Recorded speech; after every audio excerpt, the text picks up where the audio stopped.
All right, I think we'll get started here for the folks that are here on time. I'm David Eaton. I'm one of the nurse practitioners at the Autism Center, filling in for Jim Manzini tonight again. He'll be back next month in September and thereon, so you'll be happy to see all of you guys.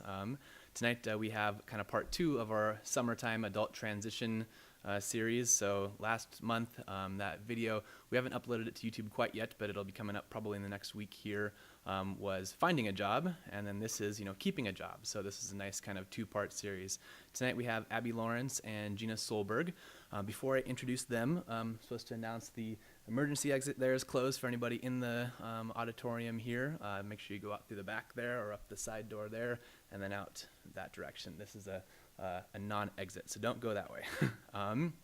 Second thing, make sure you keep any kind of personal health information about yourselves or your family, your children, to yourselves. As a reminder, we put this onto YouTube, so don't want or any information that you don't want out there, please don't share that part at least. You're welcome to ask questions this evening.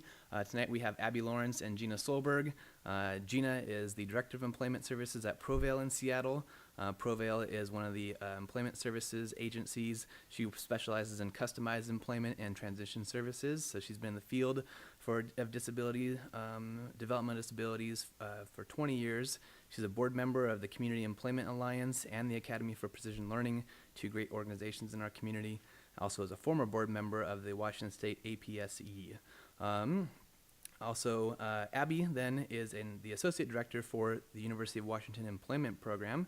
She had her Master's in Education as a BCBA through the University of Washington, and she's currently a PhD candidate in the College of Education. She's focusing her study on using ABA in employment settings with adults with autism as well as disabilities in general. She has a focus on transition services and, again, using ABA to promote meaningful outcomes for all learners. So this is going to be a great talk tonight. I hope you guys all enjoy it, and we're starting off, I think, with Abbey. Oh, it's time for Gina. Throw me a curveball. Sorry about that. Hi everyone, I'm Gina Solberg with Provale, and it's a pleasure to be here today.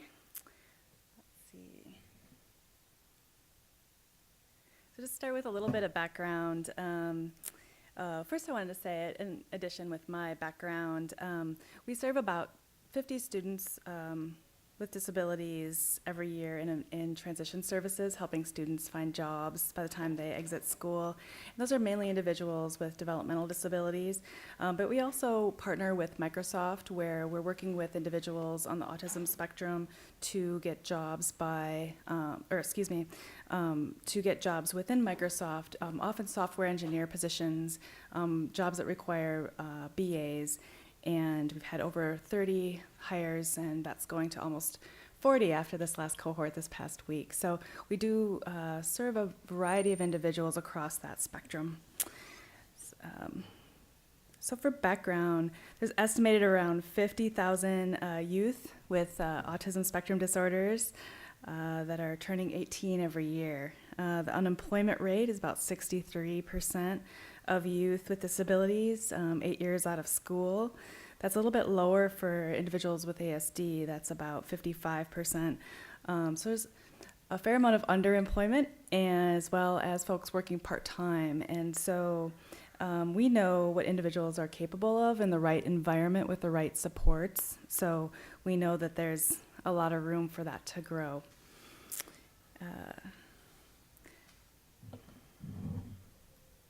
So things to do now to prepare for the world of work. Building skills and cultivating motivation for work. Chores and responsibilities, these are things that can start at an early age, far before an individual is looking for their first job, whether it's just a simple chore chart or things that they're responsible for, things that they share in responsibility for. It just helps prepare for that responsibility of work. And also building the skills around that.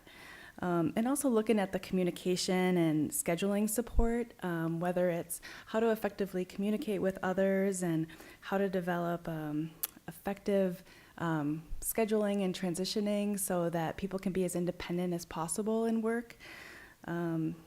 So working on as a part of a team, there might be a lot of different opportunities to be a part of a team where you can get used to the idea of having coworkers and things like that, whether it's in volunteering in the community where you can be a part of a team that's working towards something, or individually with the family.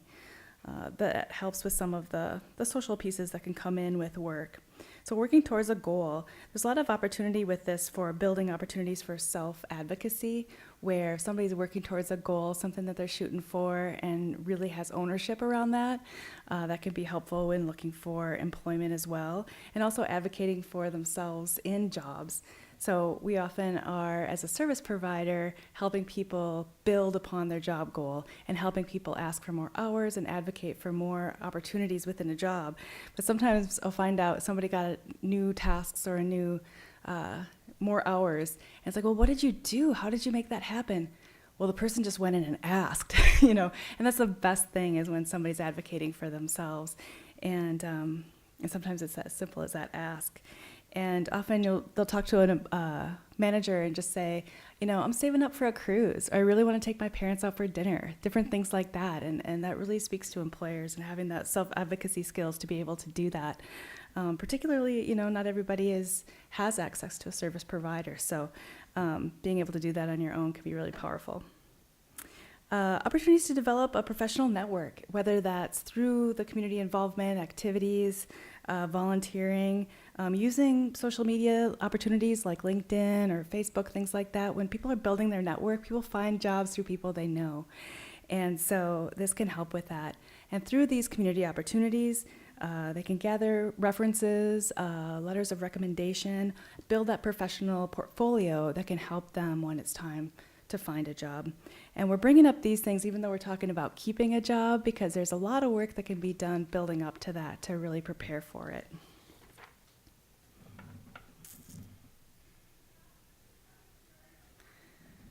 So before a job starts, laying the foundation for successful employment, looking at the expectations for the job search, having clarity within the team of people that are part of the support network on what a good job would look like.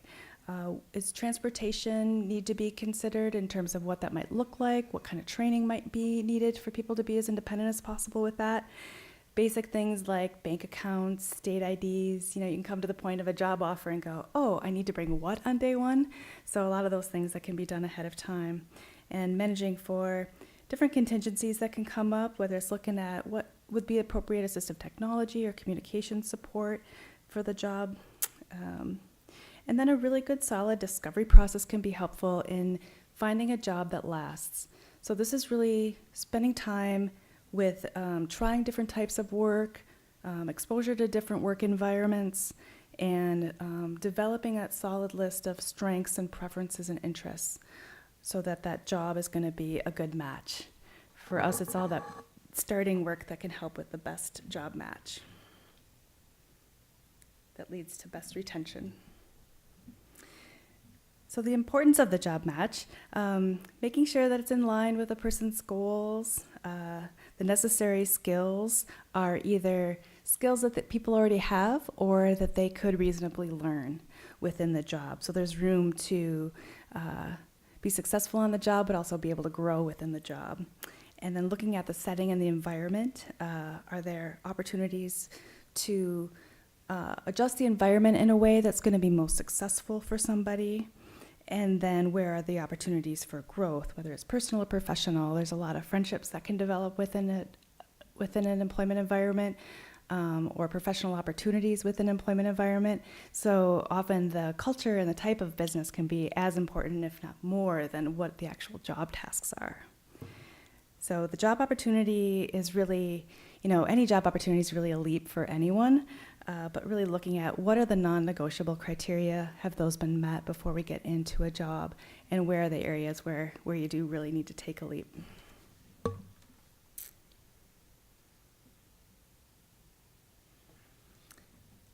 So accommodations. Around accommodations, it's really a personal choice what people want to disclose and when they would want to disclose it. If somebody is working with a service provider, there's a certain level of disclosure that comes with having a professional that's involved in advocating for their employment supports. But often that's not specific to the disability. If somebody benefits from customized employment, it might really be focused on what is the best negotiated job for that individual that plays off an individual's skills and then also the needs of the business. And so that's really strengths-based and focused on what's going to be the best match for both parties for that win-win job match.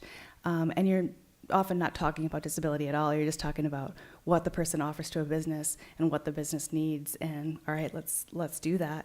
But if somebody is working off an existing job description, then there might be some disclosure around maybe there's a specific essential function of the job where an accommodation may be helpful, and that can be negotiated with HR. So an accommodation could come at the interview before the job starts, but it doesn't have to. It could be something that's done more formally down the road, depending on a specific job function and how that's going for an individual. So it's very individualized depending on what a person needs.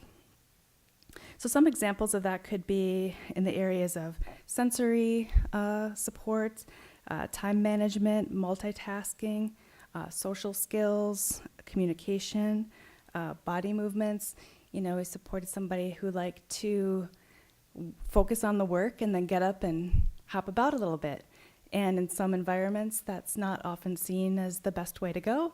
But for this person, it helped them adjust their body and get back to work and focus in. So there's ways to talk with an employer and make sure that people can have the right accommodations to work effectively.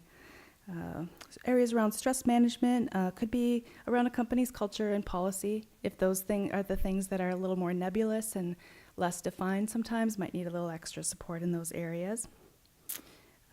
So some things could be timers, noise-canceling headphones, scheduling accommodations, written instructions, private workspace, job coaching support. So I will show you a few examples of some visual supports for accommodation.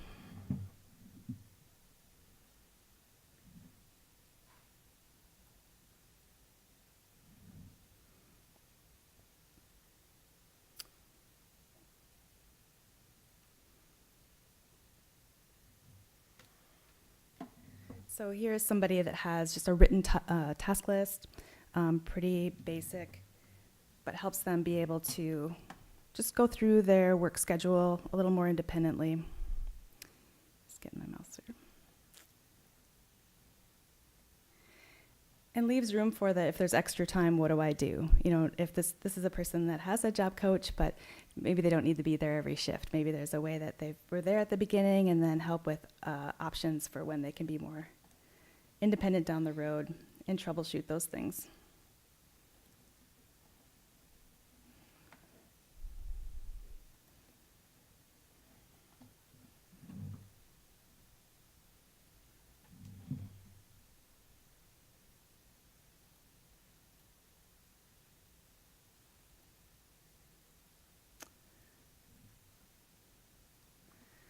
All right, and here's a social story that was used for a job interview.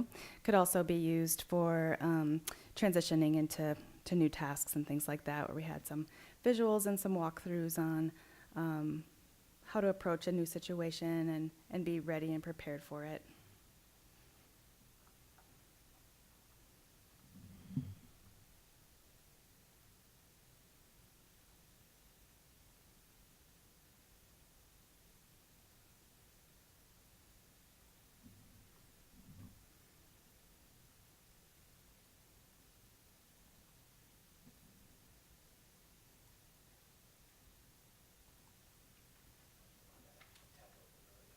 Oh, it is? Okay, it's just spinning. Okay. There it is.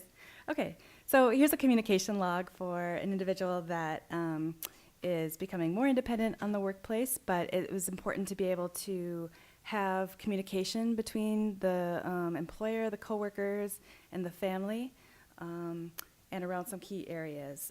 And this is an individual that had lost a couple jobs, and often it was around social situations that were challenging to mitigate when it's time to go back to work and things like that. And so kind of worked in some things into the list and got regular feedback from coworkers and managers about how the shifts were going. And then the consultant could also have feedback and know when to jump in for some more supports.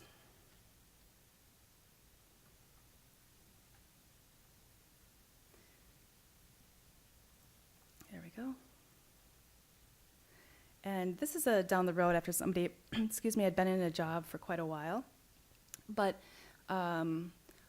knew how to do a number of tasks within this office job, but the tasks could change. So the person knew the tasks, could perform the tasks well, but often had coaching support at the beginning of the shift to sort those and organize them and get them set up. Well, that's something a coworker or a manager could do. So this was just sort of a laminated sheet where the coworker, and of course SpongeBob, because why not, person loved SpongeBob. And then they could write in what those tasks would be and what time they would work till, so that they would know when to switch to other tasks. And that could be connected to a timer, or this individual was pretty locked into time, so was able to navigate that pretty well.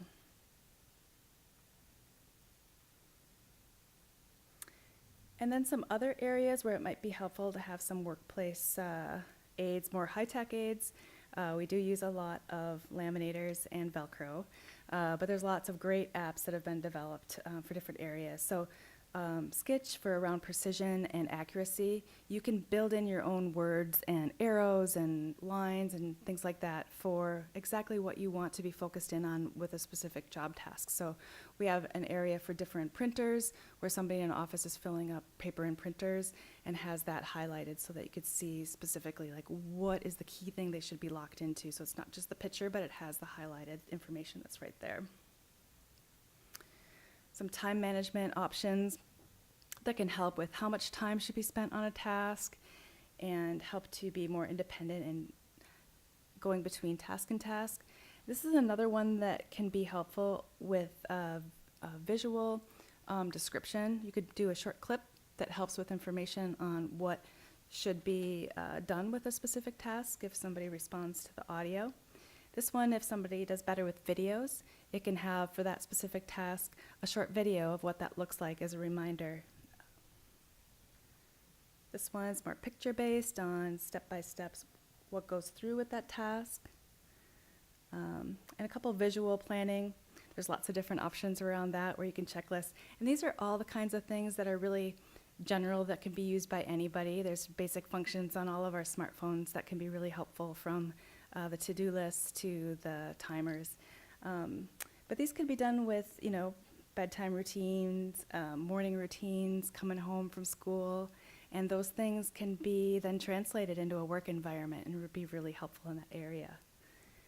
So a couple of motivations. So some people are motivated by paychecks, but not everybody is. So there's a couple options here too on motivations where you can build in the tasks and then they kind of work towards different things. That for if somebody's into video games, they have some ways to earn some points towards something that could be kind of fun at the end.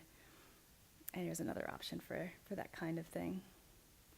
And emotional regulation, there's also apps that can help with like taking a moment to relax when things are getting kind of stressful and you need a moment for that, ways to be able to do that pretty independently and then get back to work, stay on track. And one more, this is just sort of, finger puzzles for calming and focus and getting back and ready to work again. All right. I'm going to hand it back over to Abbey.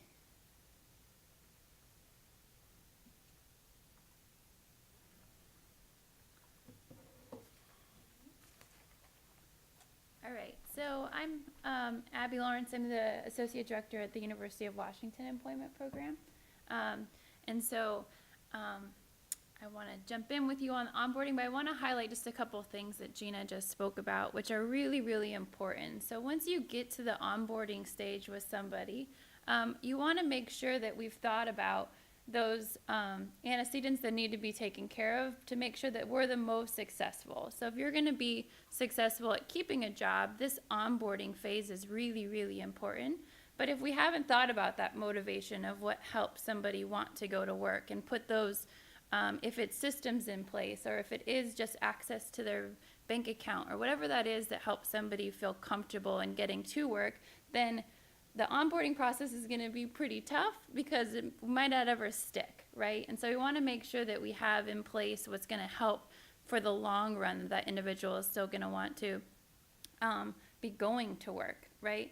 Same with, just making sure that fit, that the job that we're having somebody go to or that they've chosen to go to, that they're excited to be a part of the team, that the skill level that is a good match for what they're able to do. And that when they're going to jump in to start learning the job, that they really do have the skill set. Because if we aren't able to match that up really well, a bad experience can lead to more difficult situations than just making sure that we have done everything we can, that this person can be as successful as possible in this placement. It's a good environment. It has a good support network potentially in that environment. And we're ready to kind of move forward with that onboarding process. And in that onboarding process, probably one of the most important, did you have a question? No. Okay, sorry. In that onboarding process, probably one of the most important things is having clear expectations with the employer. And that means having really clear expectations with the employer. So depending on that individual, that might vary. For someone, it might be, for instance, that visual that Gina just showed us was about somebody that was working at a pizza place. So when you very first start in a new environment, a new work setting, it's really good to not just know that you're supposed to fold boxes, but how many boxes is somebody hoping that individual employee will be folding for them? Because if we're not clear on what that productivity level is between both the employer and the employee, there's going to lead to potential, what's the right term? Frustrations with any new employee. We were expecting this and this isn't happening, so how do we get them to that place? And we want to make sure that is a really realistic goal, right? And so if a quota is a realistic goal for someone, that we're going to put our efforts towards making sure that they are successful in that, because trying to get that behavioral momentum going and really building it up is really important to having that individual be successful in that employment setting. So having those clear expectations with the employer, you also want to have those clear expectations checking back that the individual understands what those expectations. They should be both ways. It shouldn't just be, I'm telling you exactly what you have to do, whether or not you agree that you're able to do it. Those conversations should take place pretty early on, and everyone, if it is a team or the individual and the employer, should have a really good understanding about what is expected when they get to work, both on the productivity level, but also as in being an employee. So when I'm here, I need to be groomed appropriately. I need to show up. I need to clock in. Certain employers have very specific guidelines as when you're supposed to clock in, when you're supposed to show up. Sometimes, at least in our experience, we've had clients that being a little too eager to go to work actually ends up being a challenge, right? Because if they're sitting in the lobby somewhere or, this may happen at a coffee shop, and now we're chatting with all our coworkers because we're so excited to be at work, the employer might actually look at that might be a barrier to them being a successful employee. And so without having those really clear expectations, something that might be a really good intention could end up becoming a challenge that we then have to work through. So having those expectations really clear in the beginning is really important to having a successful onboarding process. As well as having the realistic goals and timelines. And so if the individual happens to be working with a supported employment vendor, that support staff, that job coach, might be able to really clearly break up what those tasks might be and kind of set out different benchmarks that they're going to be working on and communicating that with the employer. And that's one of the benefits of being able to work with a job coach in kind of this onboarding process. But even if somebody isn't working with that, being able, again, that clear expectations of, all right, so this task is going to be more challenging for me to do. So I might need to ask for a little bit extra time to learn how to do this portion of the task. So maybe I'll start with a portion of the task that's going to be quicker to learn, and we see those successes happening, and then we're able to build onto that skill. So it really depends on what the job is, what the skills are that are needed to do that job, but thinking about it in a way of what is a realistic goal? What's a realistic timeline for me to learn what this task is? And being very communicative with your employer about that helps with some of that frustrations that may come up if this kind of conversation didn't happen from the very beginning. The next thing is that you want to make sure that you've ensured an effective line of communication, and that can look a lot of different ways, right? And so for somebody with autism, they may prefer not to have lots of conversation. I tend to talk pretty quickly. I tend to be sarcastic at times, and those are all things that might be really challenging for somebody with autism. And so ensuring that not only that you have a timeline of when you're going to be speaking with an employer on how often a basis that is, but also whether that's through email, if you're in an office setting, if that's what works better. Or one of the visuals that Gina used was actually a check-in of what the different tasks were that individual was going to do. We've used that often in the past with our clients to take a visual of what they were doing and hand it to the employer, and the employer could give them direct feedback on, you're right, you did do the cheese cups, you did, fold the boxes, you did a really good job today. And that's a really effective line of communication because it prompts the employer to give positive feedback to the employee. It also ensures that there's understanding there. And so it's really important that it's not just one-sided between the employer and the client. Or and the employee. Regular feedback and behavior-specific praise. It's amazing how simple telling someone exactly what they're doing right, how big of a difference that might make. And making sure that if it's not something for a fact that's going to happen often, trying to find a system that might work for requesting, kind of using it as a prompt to request that feedback from the supervisor of, how am I doing? Do you have any feedback for me? Very simple questions that you might be able to ask the employer, because even if they don't have something to say, it still will remind them that they don't have anything to say. And oftentimes in work, that nothing is sometimes really good, right? That there's no challenges that have come up. You've done everything that we've asked and you've done a good job. And oftentimes supervisors are just kind of, business as usual, go about their day and forget to think, today was a good day, it was a normal day, I should give you some feedback on what it is that went well today, which was that everything went well. That's great, right? And so being able to schedule that in somewhere to get that regular feedback and incorporating behavior-specific praise is really interesting and a simple tool to use in order to increase some of those behaviors. A productive work environment, again, from what Gina was talking about, before we start the job search, being able to find what type of environment is going to be the best environment for someone, right? So for someone who maybe, and this is an example from our work, someone who maybe isn't intrinsically motivated in social interactions, being in a customer service position, probably a loud, busy kind of place, probably isn't going to be a good fit, right? It might be, it might not. So we want to make sure that we've taken that into account, and that work environment really is conducive to where somebody feels the most comfortable and kind of feeds into their strengths, which we should have taken a look at before we kind of get to this onboarding process. And also, in the onboarding phase, if somebody needs, in order to find within your first days in a new work setting, finding where there might be a little chill out spot, right? If there's someone that might get a little bit overwhelmed by certain areas or certain noises or certain volume of things that are going on, knowing where you can find somewhere to kind of chill out. Everyone needs a break. Everyone needs a break area. So making sure that you've kind of determined where that is, as well as potentially communicated that with the employer that I might need to take 5 minutes and this is where you can find me, might make a world of difference if they look over and somebody's not where they're supposed to be working, but they're really following a plan for their the work environment that works best for them. So it's about that communication piece. Establishing a mentor is really important. Hopefully that's someone that can be a coworker to them.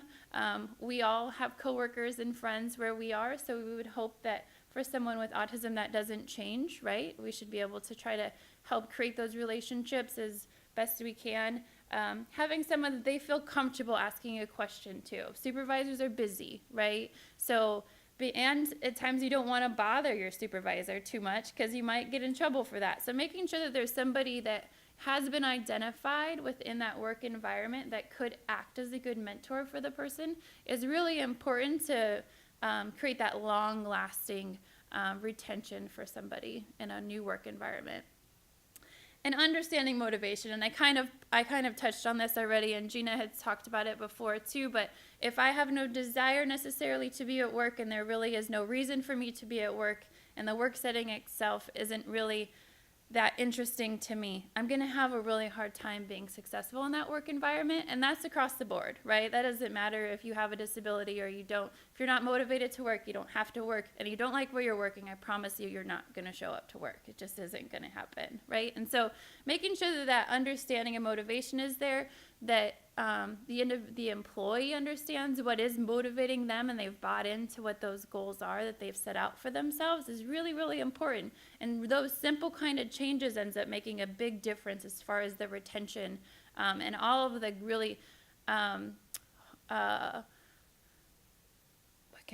is the word I'm looking for? Sorry, I just totally blanked. But all of the natural reinforcement that comes along by being in a work setting, by being a part of the team. And half the challenge is just getting from that best fit through the onboarding stage, through the honeymoon stage, which oftentimes there tends to be a little bit of a honeymoon stage, and being able to say, I like working here because of these things, and I'm going to continue working here because of these things, and I'm working towards this goal, is really important to kind of finding that, to keeping that job long term. So training of team members, I always like to point out first that autism is a very interesting disability in that because it is an invisible disability, that the pressure, the responsibility ends up being on the individual's shoulders much more than if there was some type of other physical disability that someone might be able to see. And so awareness and acceptance is really, really important, especially if someone is comfortable disclosing that they have autism to their work environment, to their employers, and being able to see, okay, I mean, a lot of the time the work that we do at UWP, the intervention is on the environment before it ever is actually on that person themselves. So if they're comfortable and if it seems like it's not going to cause challenges, which unfortunately we live in a world that sometimes, it might, but hopefully it will not, that we talk to team members about very simple things. And it doesn't even have to be specifically addressed to the diagnosis of somebody with autism, but just, for instance, I had met a gal who had difficulty with being randomly approached with questions or commentary, right? And so she created a system that worked well for herself, which was that if she wore if there was a red slip in front of her little pocket here, that means please don't talk to me, I'm not available right now. If it was green, it was go ahead, I'm open for questions. I wish I could wear that at work. I at times don't want to answer all the questions that I get asked. But it is a very kind of simple, if their environment is open to that and the individual was comfortable with that, well, now we've kind of created this two-way process of being able to have conversations with someone that they feel comfortable with, and it's comfortable on both ends.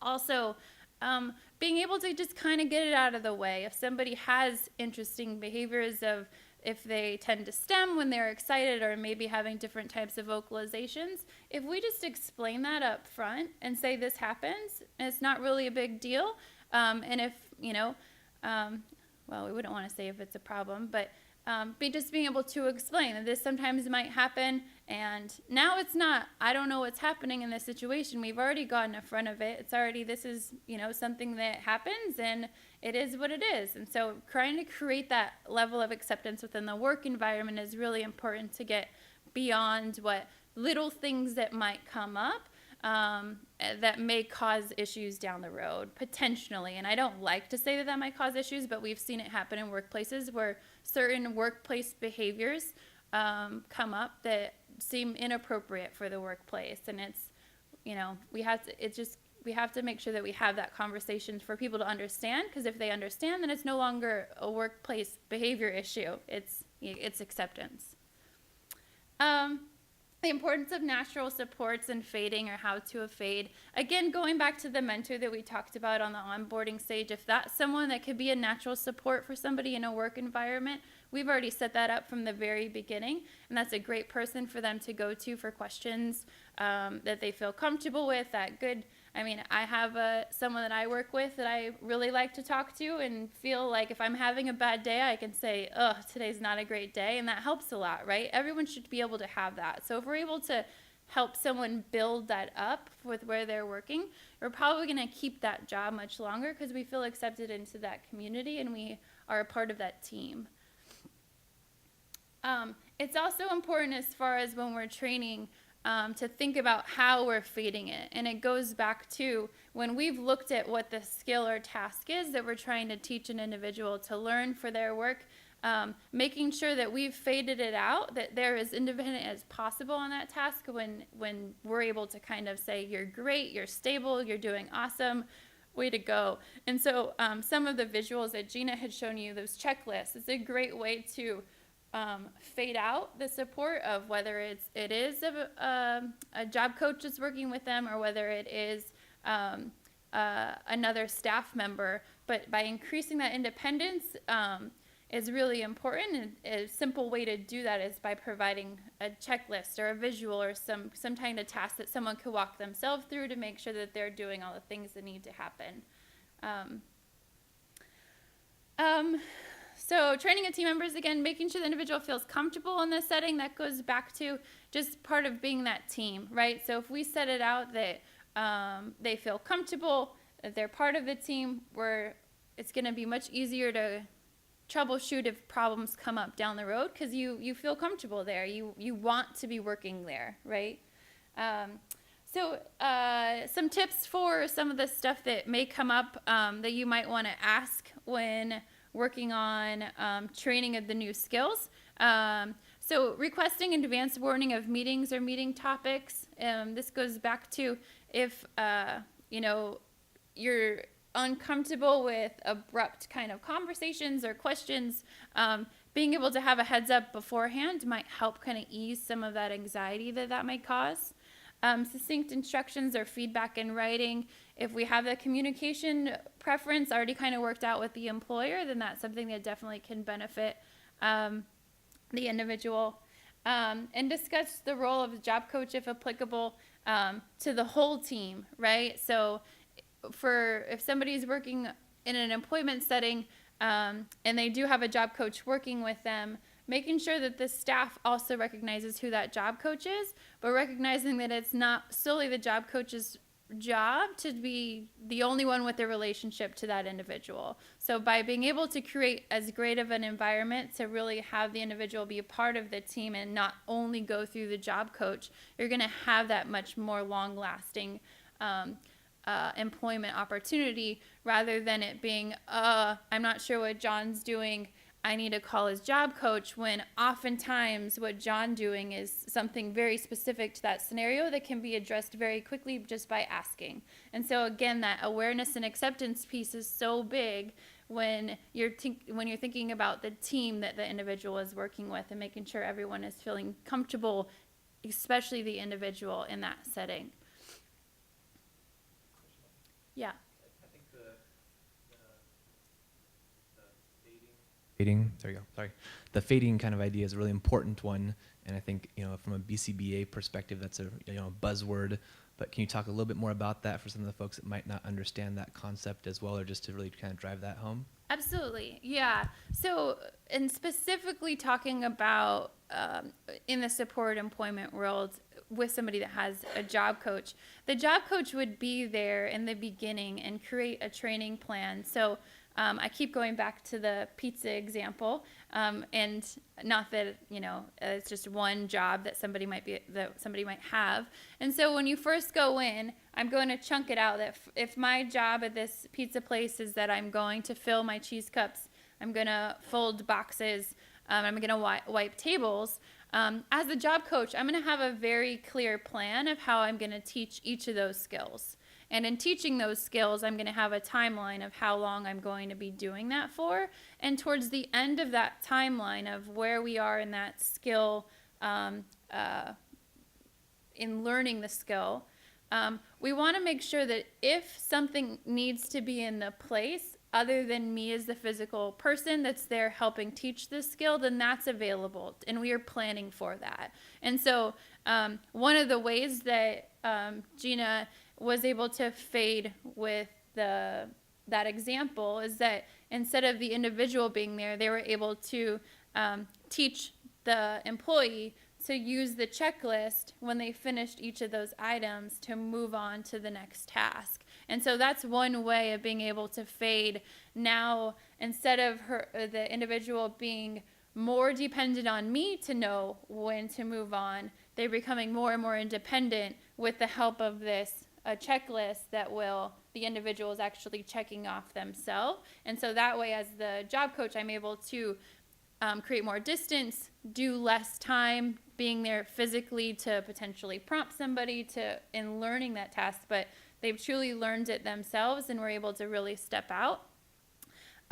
Or being able to identify who that person is, who is a staff member on site that's able to jump in to do like the final check off, right? So the individual is checking off when they've completed each of those tasks, and now they can check in with their coworker or supervisor that they've done all of these things before they move on to, say, an unrelated task entirely. And so by being able to use those natural supports, we're able to fade the dependence of somebody physically there versus being able to create that independence and that job skill, which is really important to employers too, is to show that level of independence.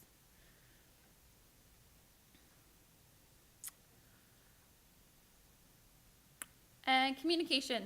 And we talked about this a little bit already, but it really is so important. So the importance of communication from onset with the employer. So who, what, when, where, why.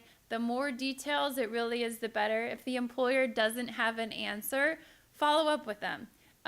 Because as long as both people are clear on what that is, then there's going to be no questions of if or when something didn't happen as planned. Well, we didn't have a plan, so let's create one now and then move forward from here. And then again, the types of communication and communication styles that's going to work best for that person. And people have preference over what works best. How are they going to communicate the best, and being able to create an atmosphere that really is accepting of whatever that type of communication is, and they understand that that's best for both people, the employer and the employee. Check-in, check-out systems, and I kind of briefly talked about this. It's a really, really simple way to have both parties on board with what is expected and what is truly happening. And it's a great way to prompt that employer to give feedback. It's a great way to prompt the employee to ask for feedback. I would say that in the last 2 years that I've been present at UWP, of those clients that were close or near to losing their jobs for one reason or another, we were able to salvage, well, we haven't lost one, but 3 of those were that we put a check-in, check-out system in place, and that the individuals, all 3 of them in separate employment settings, went from being someone that they were ready to let go to being one of their favorite employees, or a really highly acknowledged employee. And it was as simple, truly was as simple as prompting the employer to think really about what the individual is doing and giving them very simple, basic feedback on that. And it went from, I don't actually know what he was doing today, but I don't think he was doing what he was supposed to be doing, to being, oh, you're right, these are the 3 things you needed to do today, and you did them all, really good job. And it just changed the entire relationship. And all it is a little sheet that just is handed to the employer that they check off, gets handed back to them.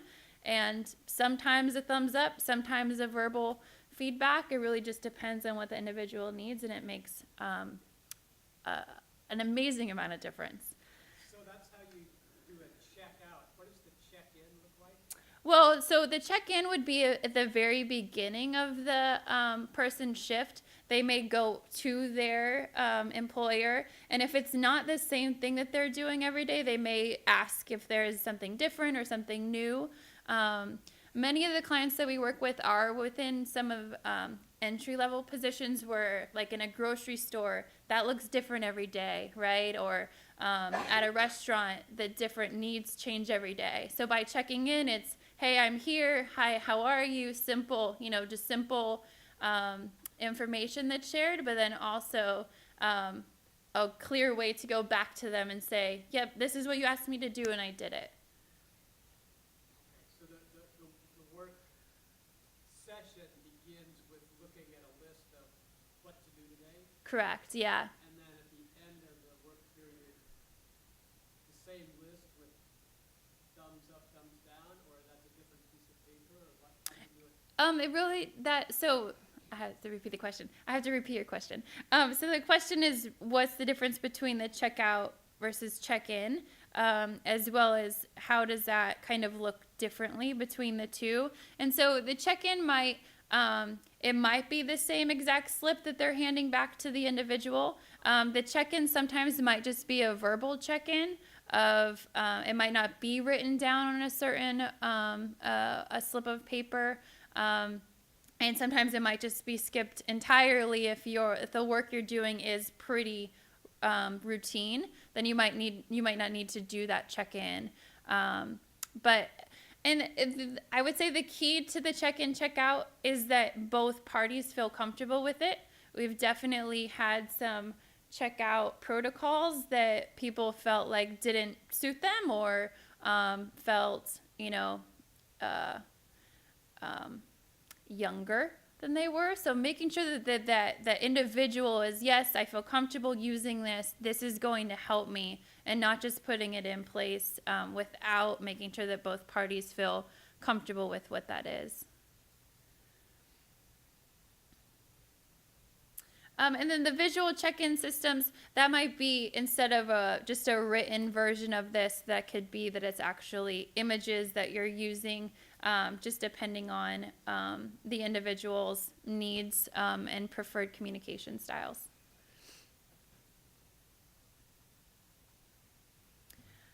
So career growth and advancement. Again, I think I've said this like 20 times already, so I apologize. But establishing those goals within the onset so you truly know what to expect and what everyone is feeling comfortable with makes a big difference. Being able to start at 10 hours and build to 20 if it's a part-time position. Once that, learning a new skill is tough for anybody, right? And so being able to set it up in a way that you're going to feel the most successful with is really important.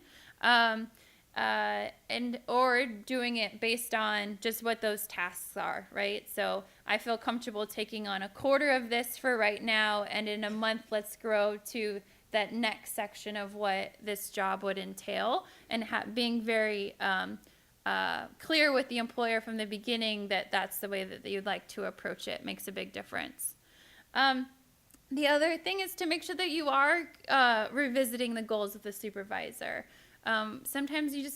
Oftentimes, even though specific tasks and skills are highlighted in the beginning of this is what the individual is going to do, it sometimes gets kind of spirals out of control, right? And it's like, that's actually not at all what's happening.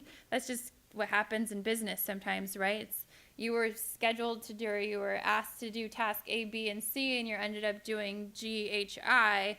And so being able to go back to the employer and say, this is different than what we were originally planning for, whether that's okay or not is okay, but just making sure that you're having that conversation so it keeps everyone accountable for what was originally set up. Because oftentimes it's, this individual isn't performing these job tasks. It's like, well, those weren't the job tasks they originally were supposed to be doing. And so making sure that conversation is happening between the employee and the employer. But also in revisiting goals is a great time to request additional hours. If they're just killing it and doing a great job, being able to say, I've completed these projects, or I'm working at this level of productivity that's much higher than we originally set up. Do you have more tasks for me? Is there more hours available?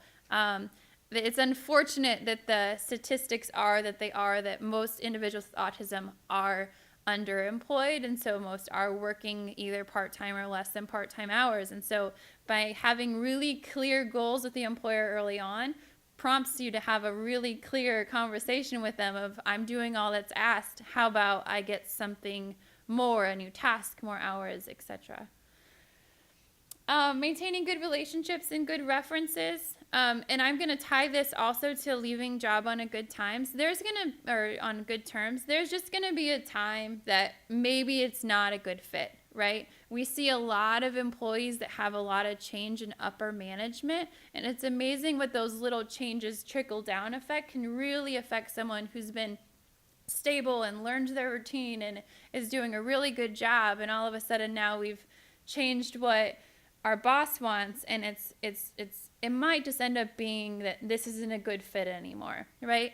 There's also on the other end of if the job just happened to not be a good fit from the beginning, and I'll use that social example before of someone who maybe doesn't enjoy having random questions being asked to them, and they are in a customer service position.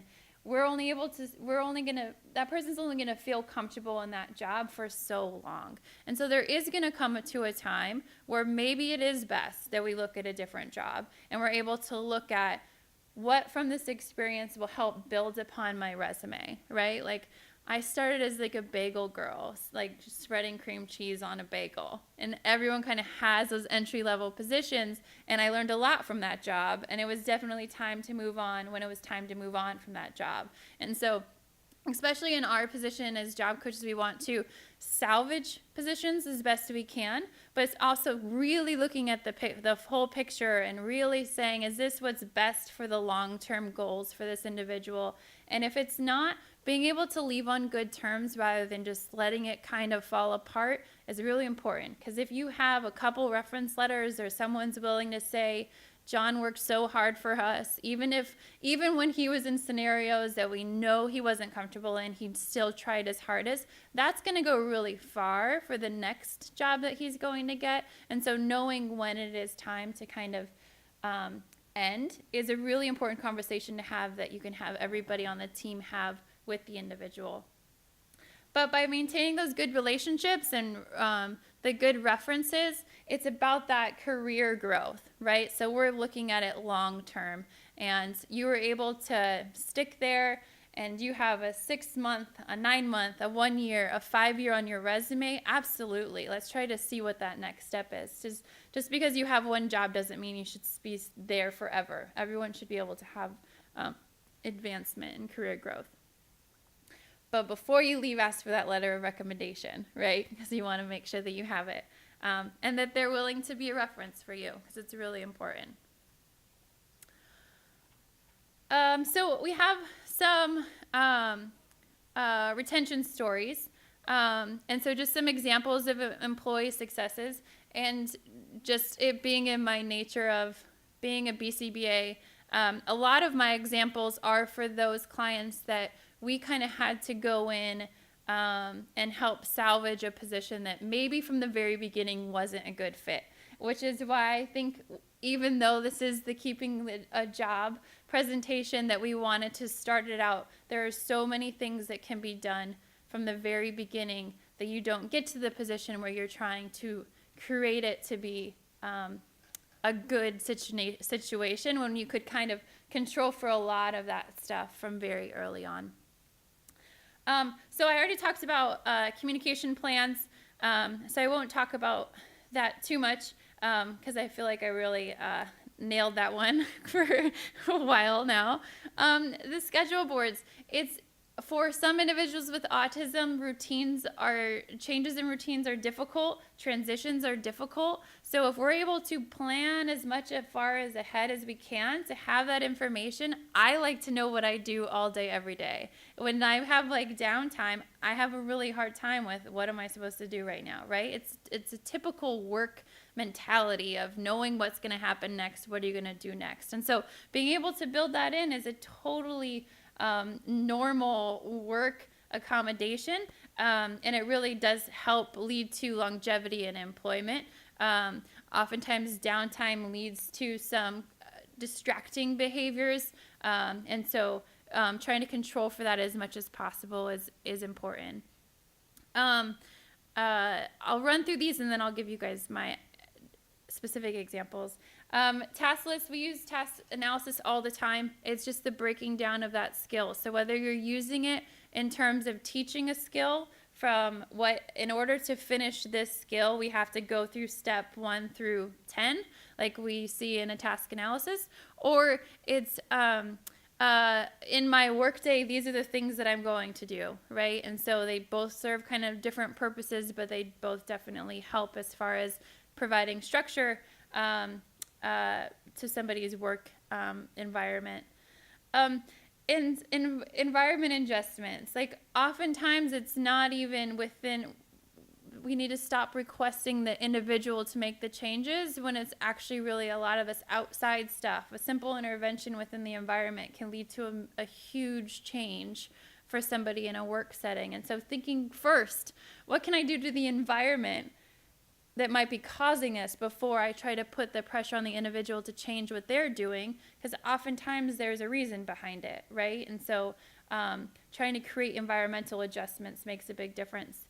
And then we spoke about mentors before. And so one of the examples I have is actually a really recent client who just got a position that he was really excited for. And we went in and he had a hard time learning the skill, and it was about cleaning and cleaning, labeling, and putting away books, right? And so he was really frustrated.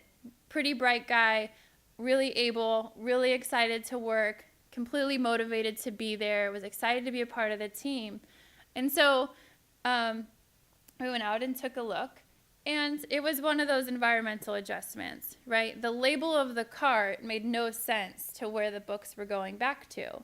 And so if a simple change of the label went from, I have no idea how to do this, to, oh my gosh, this makes so much sense, it's because it's a very, very simple fix, right? It's a very simple environmental adjustment.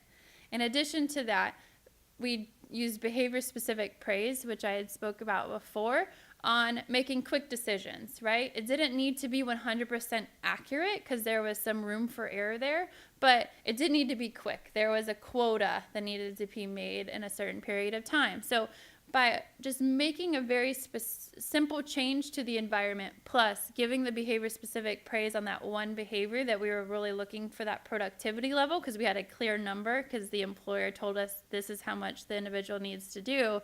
It went from thinking about changing role in that in the work setting to he's actually doing a great job now. Way to go. He's going to stick here and we like him being here, right? And so it's just very, very simple shifts that end up making a difference and being able to keep the job that he wanted. He wanted to be able to do that job, and we were able to teach him how to do that.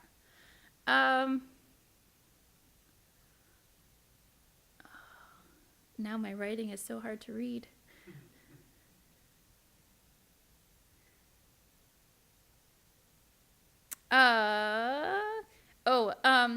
Another really simple one. We have a young man who is a janitor, and the employer was upset with his level of cleanliness in cleaning the restrooms that he was cleaning, right? And so we spent some time giving really, really specific feedback and using a task list that had the image of where on the bathroom that we needed to clean, as well as the criteria of what that cleaning was, right? So it went from being clean the bathroom, which seems like kind of specific, but also could be incredibly abstract. What do you mean clean the bathroom, right? To being able to put in place when we're cleaning the toilet, we're cleaning the top of the basin, we're cleaning the body of the basin, we're cleaning in between the toilet and the basin, and being able to give direct feedback on each of those steps, again, went from being, from the supervisors being frustrated with what he was doing to being given extra hours because he was cleaning so well, they wanted to extend where else he was cleaning in the space. And so really, really simple interventions can end up making a drastic change. But there's also going to be those times where that's not the case, and simple changes aren't going to make a big difference. And so you have to think about, when is it, okay, then maybe this just isn't a good fit. It's not a healthy environment. It's not a accommodating environment. Maybe we think about looking elsewhere. And so trying to figure that out and balance it out is definitely a process, but it's important to think about, as well as think about what can we do that doesn't put the pressure directly on the individual when there's so many changes that can happen in the environment first.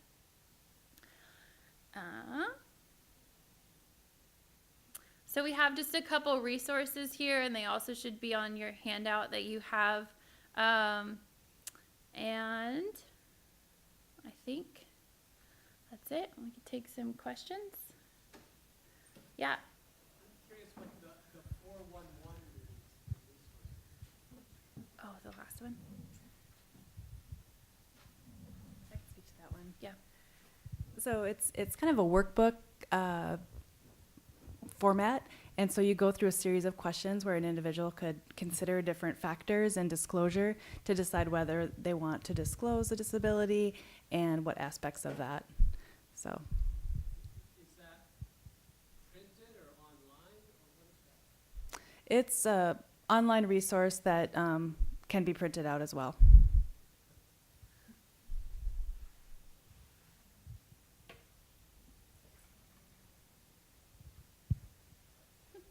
Hi. Do you have more information about what kind of things people can do in advance if they deal with behavior issues, and then what kinds of things might be useful on the job for people who have challenges with emotional regulation? Yeah. And do you mean by in advance, like before the job start, before the job start begins? Right, like with somebody that is probably a couple years out from working. Yeah, yeah. So I'll try not to be too jargony, so let me know if I sound crazy right now. But one of the key things that we know about around challenging behaviors is the function, right, of why these are occurring. So under what circumstances are they more likely to occur, under, you know, and what is it that somebody may be getting out of having the challenging behaviors that may create more opportunities for them to occur.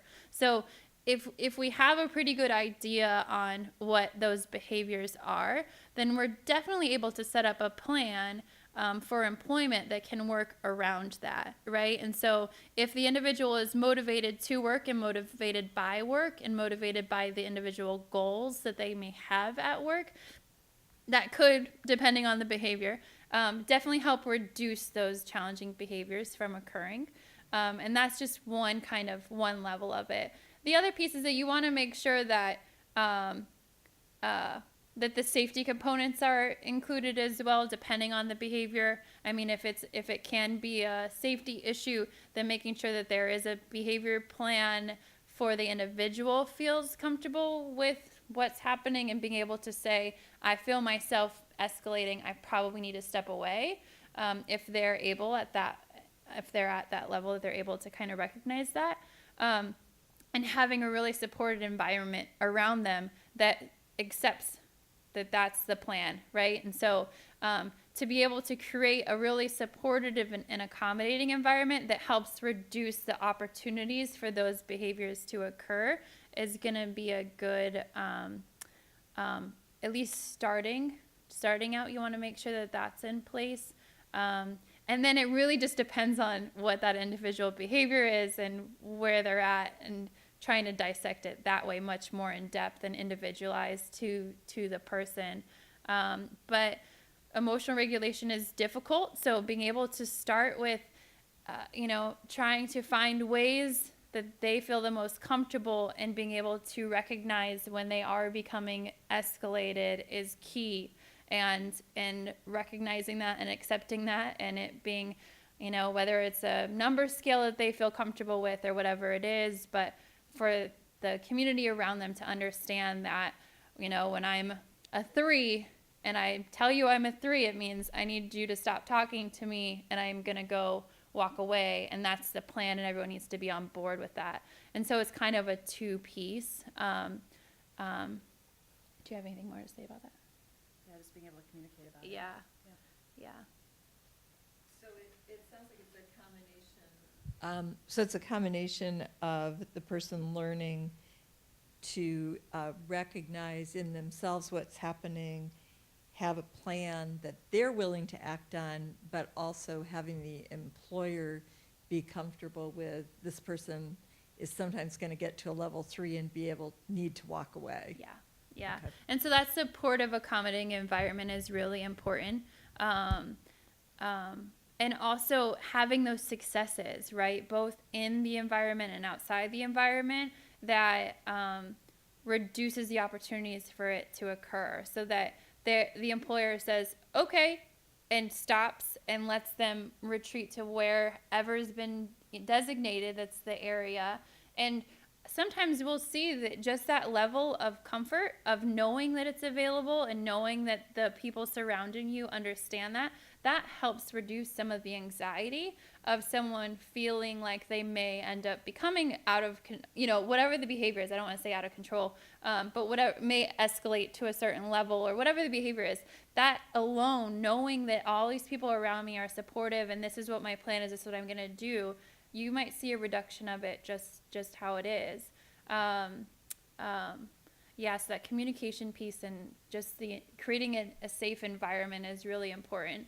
And not always putting all the emphasis on the individual, right? If there's an emotional regulation deficit, then telling them they need to emotionally regulate isn't the right match, right? But offering opportunities and environments where they can be successful in learning those skills is important as well as knowing why it happens and being able to kind of make sure that we've put a really good plan together that will help alleviate what the why is and the motivation of, I like going to work, I enjoy work, I enjoy what I'm doing, I enjoy the paycheck I get when I go to work, which may also help in kind of all those pieces there. And then of course you always want to be teaching a replacement behavior, but you wouldn't be doing that in work. That would be in addition to all that stuff. Yeah.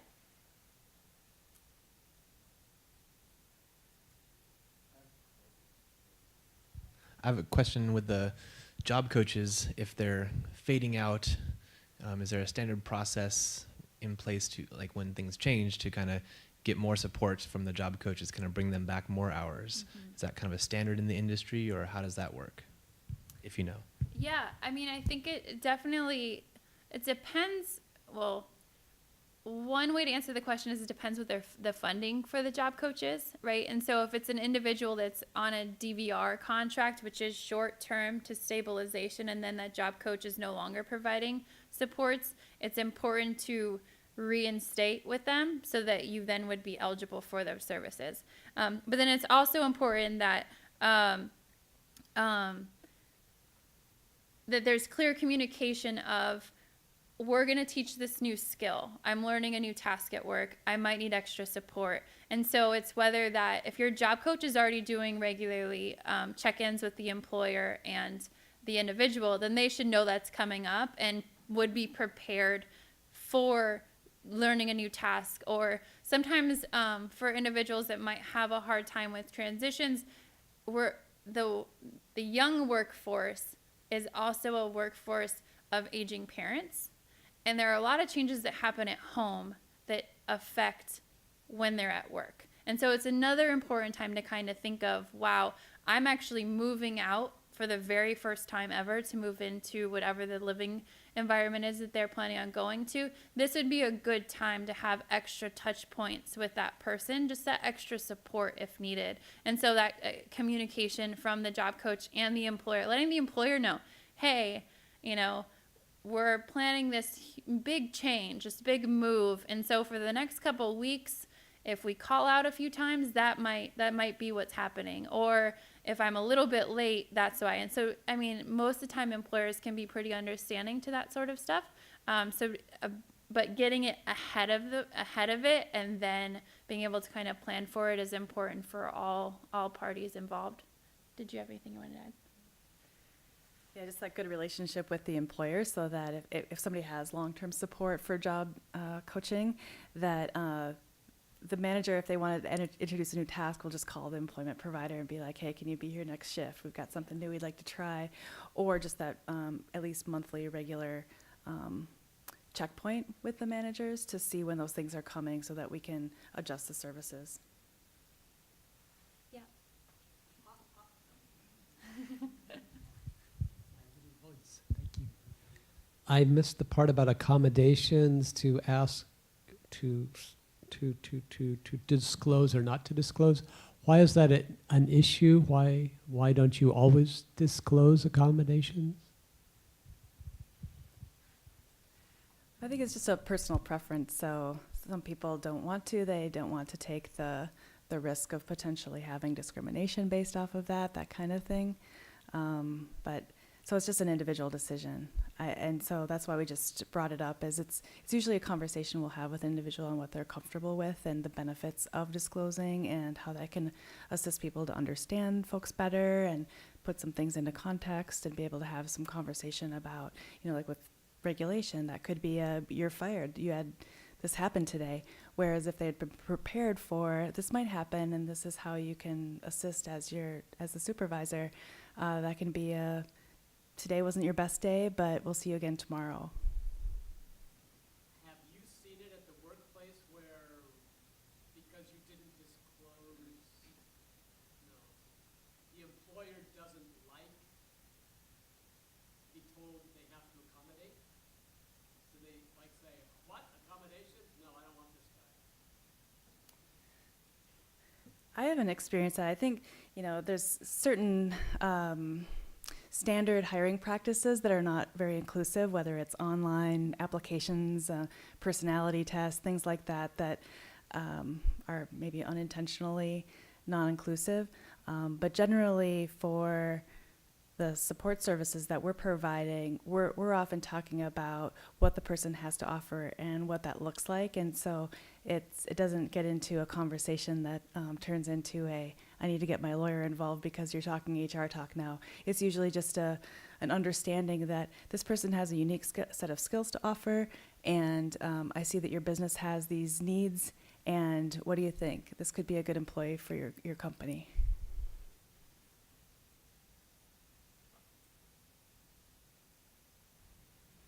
Any other questions at all? Looks like. If I give you $1 and add one more question? Yeah, you can have one more question. No dollar required. It's just I have parents that every year they say, my kid is really good with video games, and I think he's really good with computers. So is it realistic to say there are jobs for kids on the spectrum in the tech industry? I'll start. I have heard that many times. There are some testing jobs, but there are not a lot. A lot of coders are also testers, so it's not always separated as a separate job. So some individuals that might be able to, be a software engineer, sometimes that requires a BA, sometimes it doesn't. There are opportunities there. Sometimes just wanting to being able to play a game might be a different skill set. So there are some folks that do well with, data entry or finding specific patterns or information on a QA component in tech jobs. So we have seen some of those, but it really has to get into exactly what the skill set is.